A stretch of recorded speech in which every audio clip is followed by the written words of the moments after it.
I purchased 2 of the rookie capacitor-powered planes from Wooden Shoe Aviation Toy.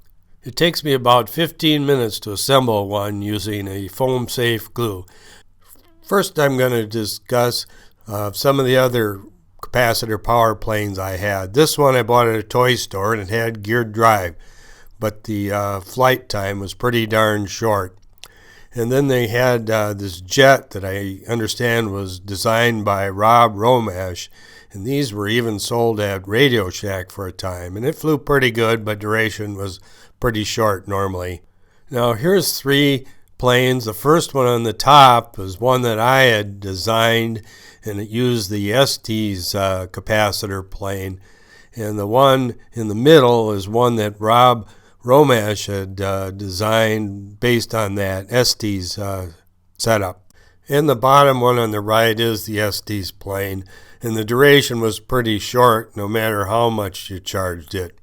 Rob had given this plane to a friend of mine who never flew it and gave it to me, and I was really impressed with the performance. As you see in this short video, it climbed up really high and you don't see the entire flight here.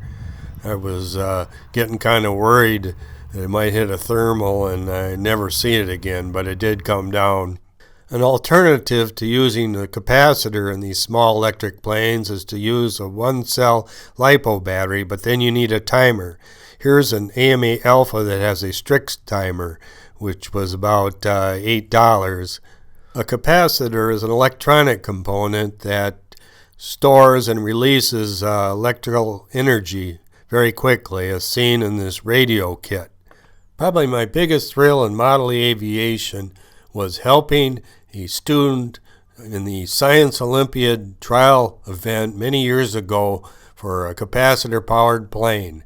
And I helped entirely by email, but no one else would help her. So I designed this plane here that I used as a reference to help with questions in that. And she built several planes, and one of them she took outside and lost in a thermal, but she kept at it and ended up getting 6th place out of 60 teams at the national contest. More important than that, she decided to pursue aeronautical engineering in her university studies, and she was offered a position at Lockheed Martin when she graduated. I made a big mistake on my first flight on the rookie, and then I charged it for like 20 seconds, and it just kept flying and flying. And I thought it landed in this park. I thought I saw it go down, but I just couldn't find it. And I kept looking for hours. I thought, sure, it had to be there, and I looked in these trees for a long time and got out my drone and tried to get a closer look. I found it the next day in the Veterans Park, which was right near those trees, and it just gotten windy that afternoon, and I drove by and there it was. So I was happy to get it back, although I had already built the other one. Well, a couple of days ago, the forecast was for real low wind in the morning, but it turned out it was also foggy. But I thought, well, I'm going to risk flying my rookie, keep a good eye on it. I took video of every flight, and so I know how many flights I had, and it was about 50. I'm going to show a couple of the better flights.